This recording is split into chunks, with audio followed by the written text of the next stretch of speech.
Ezra గ్రంథములో 7వ అధ్యాయం 10-11 వచనం. ఎజ్రా ఎవరంటే శాస్త్రి మరి యాజకుడు. ఎజ్రా గ్రంథం 7వ అధ్యాయం 11వ వచనంలో ఈ ఎజ్రా పునరుద్ధరణ చేసిన వారు.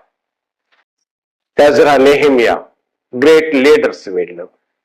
ఈయన ఎజ్రా అయితే యాజకుడు మరి శాస్త్రి అంటే ఇక పుస్తకం పాత అయిపోయింది అనుకో, మళ్ళీ ఈ పాత నిబంధన మళ్ళా రాసే లేఖకుడు శాస్త్రి. మళ్ళీ దేవాలయం పనులు కూడా చేసేవాడు. ఆయన వచ్చి ధర్మశాస్త్రాన్ని ప్రకటిస్తూ ఎజ్రా గ్రంథం 7వ అధ్యాయంలో దయచేసి చూడండి ఎంత దృఢ నిశ్చయం కలిగి ఉన్నాడో ఎజ్రా. ఇజ్రాయెల్ ప్రజలు మరలా గాడిలో పెట్టడానికి, తప్పిపోయిన వాళ్ళని, తొలగిపోయిన వాళ్ళని సరిదిద్దటానికి ఎజ్రా గ్రంథం 7వ అధ్యాయం 10వ వచనములో మనం చూసినట్లయితే, ఎజ్రా యెహోవా ధర్మశాస్త్రమును పరిశోధించి దాని చొప్పున నడుచుకుంటున్నాను, ఇజ్రాయేలు దాని కట్టడలను విధులను నేర్పుటకు దృఢ నిశ్చయం చేసుకొనెను.